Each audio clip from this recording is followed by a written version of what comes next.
Giuseppe Baldini se despojó efectivamente de la perfumada levita, pero solo por costumbre.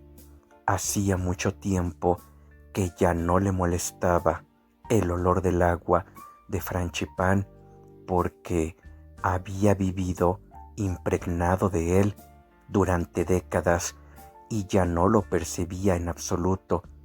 También cerró la puerta del despacho, deseando estar tranquilo.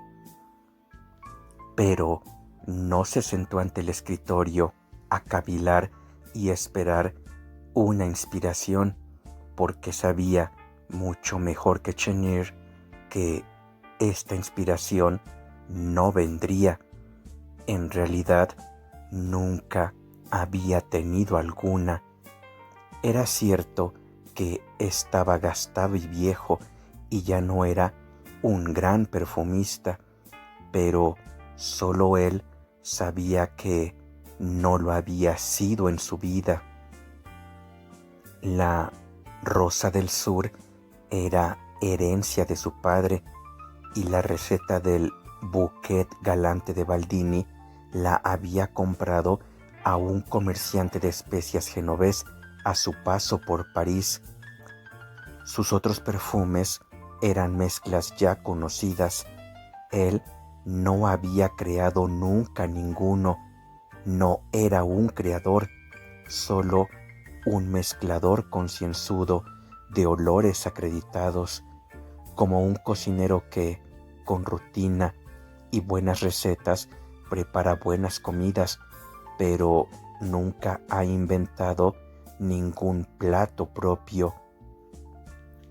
Si continuaba todavía con aquella comedia de laboratorio, los experimentos, la inspiración y el secreto, era porque formaban parte de la imagen profesional de un maître parfumeur gantier.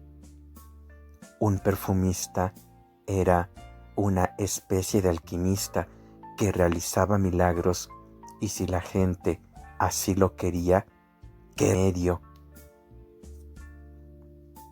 Solo él sabía que su arte era una artesanía como cualquier otra, y esto constituía su orgullo.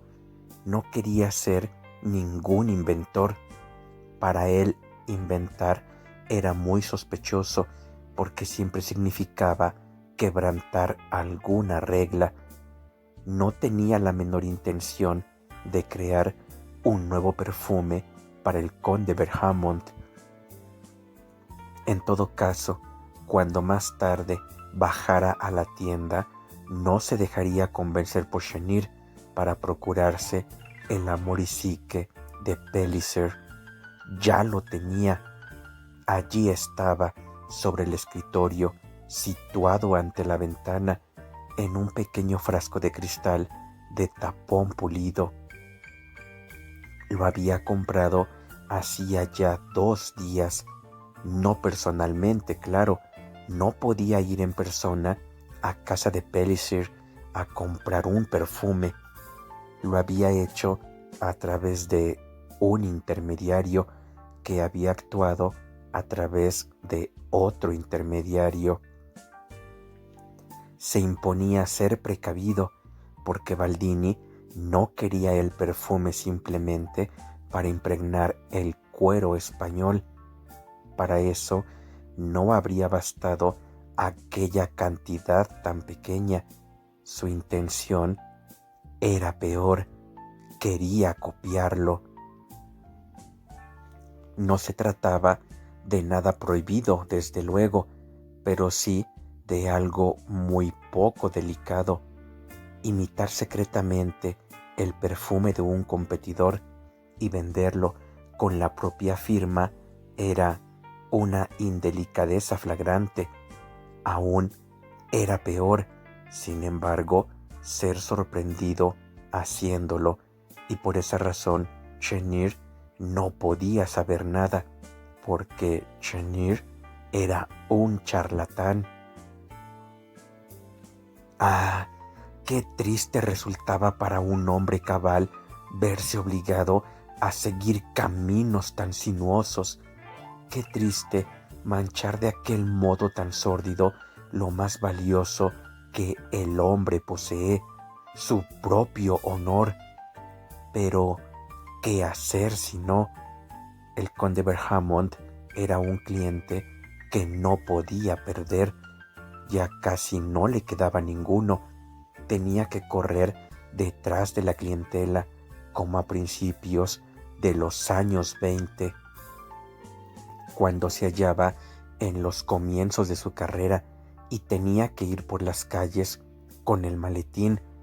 Solo Dios sabía que él, Giuseppe Baldini, propietario del mayor y mejor situado establecimiento de sustancias aromáticas de París, un negocio próspero, tenía que volver a depender económicamente de las rondas domiciliarias que hacía con el maletín en la mano. Y esto no le gustaba nada, porque ya tenía más de 60 años y detestaba esperar en antesalas frías y vender a viejas marquesas a fuerza de palabrería, agua de 1000 flores y vinagre aromático o ungüentos para la jaqueca. Además, en aquellas antesalas se encontraba uno con los competidores más repugnantes. Había un advenedizo llamado Brouet de la Rue Dauphine que afirmaba poseer la mayor lista de pomadas de Europa, o Caltieu de la Rue Montconseil, que había llegado a proveedor de la corte de la condesa d'Artois, o aquel imprevisible Antoine Pélissard de la Rue Saint-André des Arts, que cada temporada lanzaba un nuevo perfume que enloquecía a todo el mundo. Así pues, un perfume de Pélissard podía desequilibrar todo el mercado. Si un año se ponía de moda el agua húngara y Baldini hacía provisión de espliego, bergamota y romero para satisfacer la demanda, Pélissard se descolgaba con el aire de almizcle, un perfume de extraordinaria densidad. Entonces todos querían de repente oler como un animal, y Baldini tenía que emplear el romero en loción capilar y el espliego en saquitos olorosos. Si por el contrario se abastecía para el año siguiente de las cantidades correspondientes de almizcle, algalia y castorio, Pélissard sacaba un perfume llamado Flor de Bosque, que se convertía en un éxito instantáneo. Y si Baldini finalmente, experimentando durante noches enteras o gastando mucho dinero en sobornos, averiguaba la composición de Flor de Bosque, Pélissard creaba Noches Turcas, o Fragancia de Lisboa, o Bouquet de la Corte, o el diablo sabía qué más. Aquel hombre era, en todo caso, con su irrefrenable creatividad, un peligro para todo el oficio. Uno deseaba que volviera la rigidez del antiguo derecho gremial, la vuelta de las medidas draconianas contra aquel hombre insolidario, aquel inflacionista del perfume. Deberían retirarle la patente, prohibirle de plano el ejercicio de su profesión, y sobre todo ese tipo debía hacer primero un aprendizaje, porque el tal Pélissard no era un perfumista y maestro en guantería. Su padre solo elaboraba vinagres y Pélissard debía dedicarse a lo mismo y a nada más. Pero como la elaboración de vinagres le daba derecho a tener líquidos alcohólicos, había irrumpido como una mofeta en el terreno de los verdaderos perfumistas para mezclar sus chapucerías. ¿Qué falta hacía un nuevo perfume cada temporada? ¿Acaso era necesario? El público estaba antes muy satisfecho con agua de violetas y sencillos aromas florales en los que tal vez se introducía un ligero cambio cada 10 años. Durante milenios la gente se había contentado con incienso, mirra, un par de bálsamos, aceites y hierbas aromáticas, e incluso cuando aprendieron a destilar con retortas y alambiques mediante el vapor de agua, condensando el principio aromático de hierbas, flores y maderas en forma de aceite volátil, o a obtenerlo separándolo de semillas, huesos y cáscaras con prensas de roble, o a desprender los pétalos con grasas cuidadosamente filtradas, el número de perfumes siguió siendo modesto. Por aquel entonces, un personaje como Pélissard había sido imposible, ya que para la creación de una simple pomada se requerían habilidades que el adulterador de vinagre no conocía ni en sueños. No solo había que saber destilar, sino ser al mismo tiempo experto en pomadas, boticario, alquimista y artesano, comerciante, humanista y jardinero. Era preciso saber distinguir entre la grasa de riñones de carnero y el sebo de ternera, y entre una violeta Victoria y una de Parma. Se debía dominar la lengua latina y saber cuándo se cosecha el heliotropo y cuándo florece el pelargonio, y que la flor del jazmín pierde su aroma a la salida del sol. Sobre estas cosas, el tal Pélissard no tenía, naturalmente, la menor idea. Era probable que nunca hubiera abandonado París y no hubiera visto nunca el jazmín en flor, y por consiguiente no sospechara siquiera el trabajo ímprobo que se necesitaba para obtener de centenares de miles de estas flores una bolita de concret o unas gotas de essence absolue. Seguramente solo conocía el jazmín como un líquido concentrado de color marrón oscuro contenido en un frasquito que guardaba en la caja de caudales junto a muchos otros frasquitos de los perfumes de moda. No, una figura como el Cursi de Pélissard no habría destacado en los viejos y buenos tiempos de la artesanía. Para ello le faltaba todo: carácter, formación, mesura y el sentido de la subordinación gremial.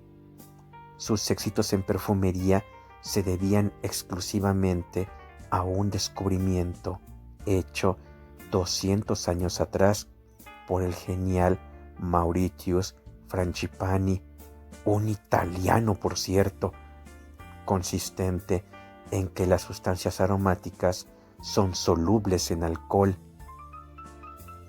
Al mezclar sus polvos odoríferos con alcohol y convertir su aroma en un líquido volátil, Frangipani liberó el perfume de la materia, espiritualizó el perfume, lo redujo a su esencia más pura. En una palabra, lo creó. ¡Qué obra! ¡Qué proeza trascendental!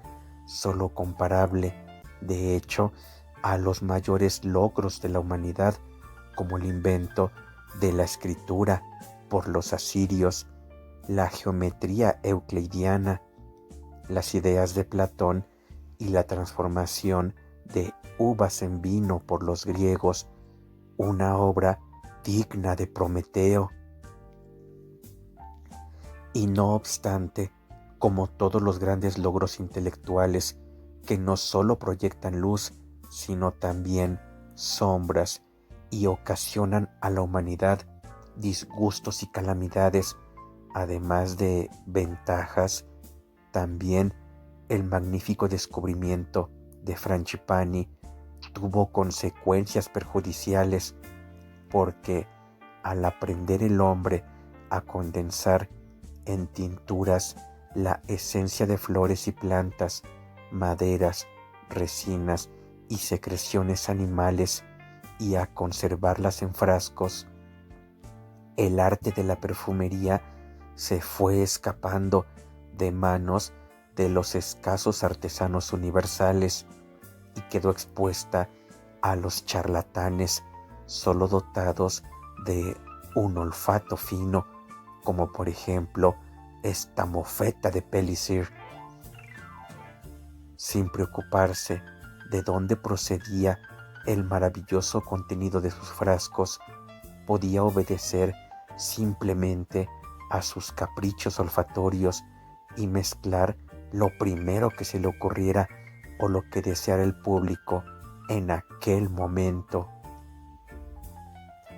El bastardo de Palissy poseía sin duda a los 35 años una fortuna mayor de la que él, Baldini, había logrado amasar después de 3 generaciones de perseverante trabajo, y la de Palissy aumentaba día a día, mientras la suya, la de Baldini, disminuía a diario. Una cosa así no habría podido ocurrir nunca en el pasado, que un artesano prestigioso y comerciante introducido tuviera que luchar por su mera existencia. No se había visto hasta hacía pocas décadas. Desde que el frenético afán de novedad reinaba por doquier y en todos los ámbitos, solo se veía esta actividad incontenible, esta furia por la experimentación, esta megalomanía en el comercio, en el tráfico y en las ciencias, y la locura de la velocidad. ¿Para qué necesitaban tantas calles nuevas que se excavaban por doquier y los puentes nuevos? ¿Para qué? ¿Qué ventaja tenía poder viajar a Lyon en una semana? ¿A quién le importaba esto? ¿A quién beneficiaba? ¿O cruzar el Atlántico, alcanzar la costa americana en un mes, como si no hubieran vivido muy bien sin este continente durante miles de años? ¿Qué se le había perdido al hombre civilizado en las selvas de los indios o en tierras de negros? Incluso iban a Laponia, que estaba en el norte, entre hielos eternos, donde vivían salvajes que comían pescado crudo, y ahora querían descubrir un nuevo continente que por lo visto se hallaba en los mares del sur, donde quiera que estuviesen estos. ¿Y para qué tanto frenesí? ¿Por qué lo hacían los demás, los españoles, los malditos ingleses, los impertinentes holandeses, contra quienes se libraba una guerra cuyo coste era exorbitante? Nada menos que 300,000 libras, pagadas con nuestros impuestos, costaba un barco de guerra que se hundía al primer cañonazo y no se recobraba jamás. Ahora el señor ministro de Finanzas exigía la 10ª parte de todos los ingresos, lo cual era ruinoso porque no se pagara, porque el estado de ánimo general era de por sí nocivo. La desgracia del hombre se debe a que no quiere permanecer tranquilo en su habitación, que es su hogar. Esto lo dice Pascal, pero Pascal fue un gran hombre, un Frangipani del espíritu, un verdadero artesano, y hoy en día nadie pregunta a estos hombres. Ahora se leen libros subversivos de hugonotes o ingleses, o se escriben tratados o las llamadas grandes obras científicas en las que todo se pone en tela de juicio. Ya no sirve nada. De improviso, todo ha de ser diferente. En un vaso de agua tienen que nadar unos animalitos que nadie había visto antes. La sífilis ha de ser una enfermedad muy normal y no un castigo de Dios. Dios, si es que fue Él quien lo creó, no hizo el mundo en 7 días, sino en millones de años. Los salvajes son hombres como nosotros. Educamos mal a nuestros hijos y la tierra ya no es redonda como hasta ahora, sino ovalada como un melón, como si eso importara algo. En todos los terrenos se hacen preguntas, se escudriña, se investiga, se husmea y se experimenta. Ya no basta decir que una cosa existe y describirla. Ahora todo tiene que probarse, y mejor si se hace con testigos, datos y algunos experimentos ridículos. Todos esos Diderot, D'Alembert, Voltaire y Rousseau, o como se llamaran aquellos escritorzuelos, entre los cuales había incluso clérigos y caballeros nobles por añadidura, la han armado buena con sus pérfidas inquietudes, su complacencia en el propio descontento y su desprecio por todo lo del mundo, contagiando a la sociedad entera el caos sin límites que reina en sus cerebros. Donde quiera que uno dirigiese la mirada, reinaba el desenfreno. La gente leía libros, incluso las mujeres. Los clérigos se metían en los cafés, y cuando la policía intervenía y encerraba en la cárcel a uno de aquellos canallas, los editores ponían el grito en el cielo, elevando peticiones, y encumbrados caballeros y damas hacían valer su influencia hasta que lo dejaban libre a las 2 semanas o le permitían marchar al extranjero, donde podía seguir pergeñando panfletos con total impunidad. En los salones solo se hablaba de trayectorias de cometas y expediciones, del principio de la palanca y de Newton, de construcción de canales, circulación de la sangre y diámetro de la tierra. Incluso el rey se dejó presentar un disparate ultramoderno, una especie de tormenta artificial llamada electricidad, en presencia de toda la corte. Un hombre frotó una botella, haciendo surgir chispas, y los rumores decían que el rey se mostró muy impresionado.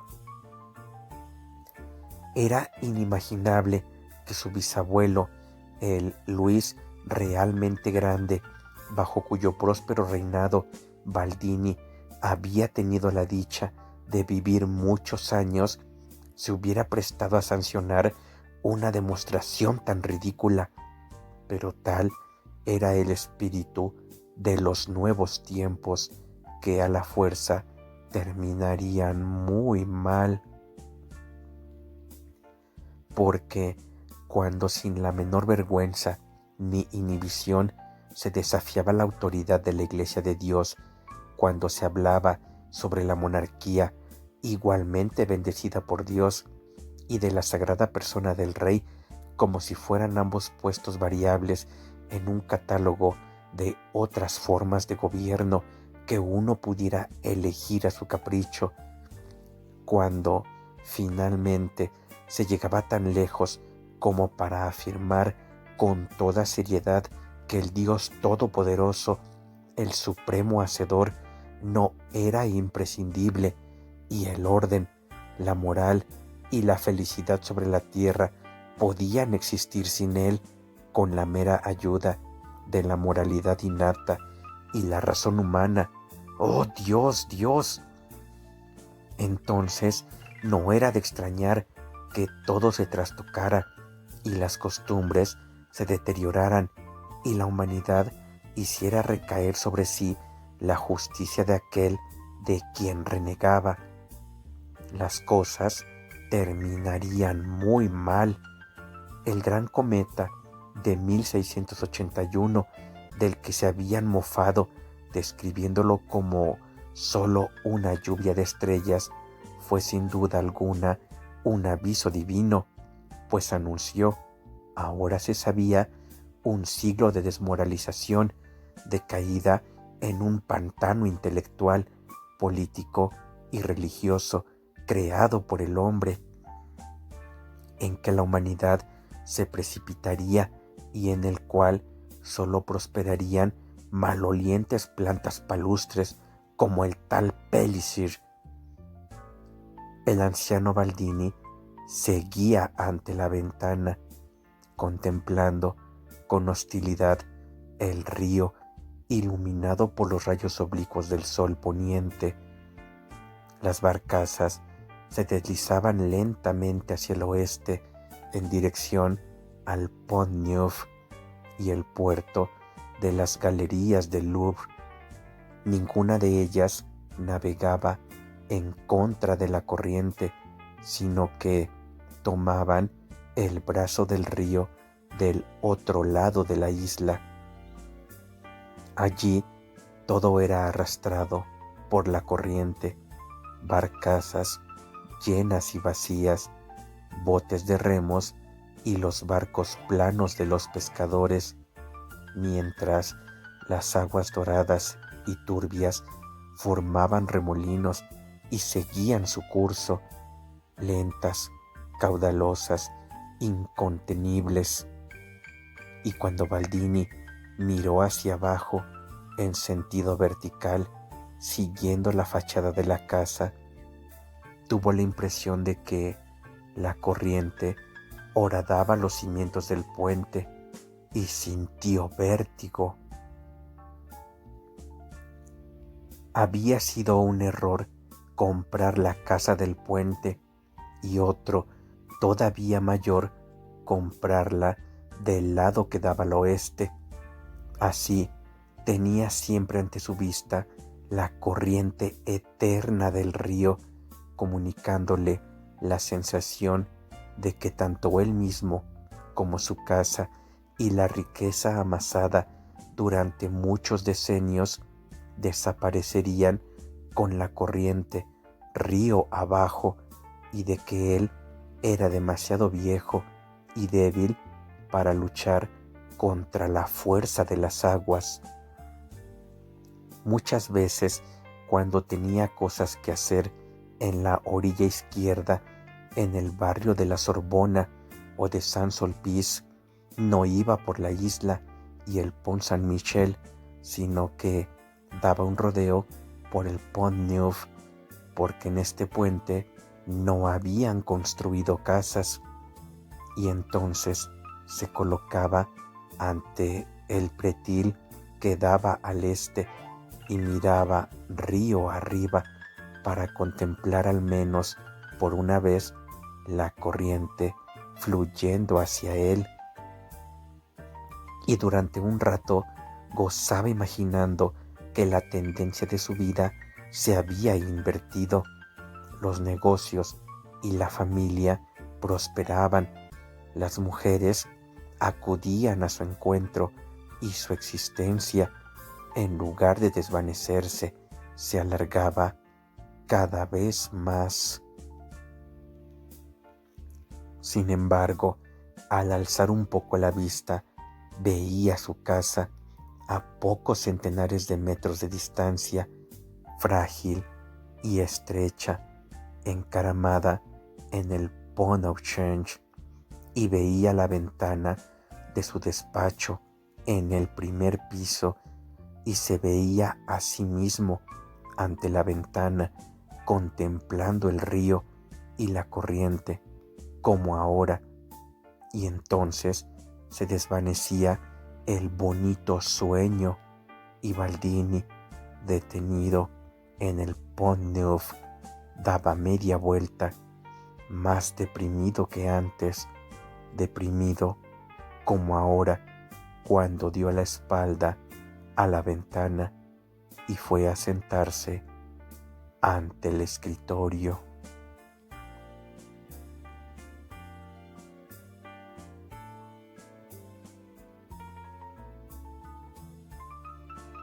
Capítulo 11.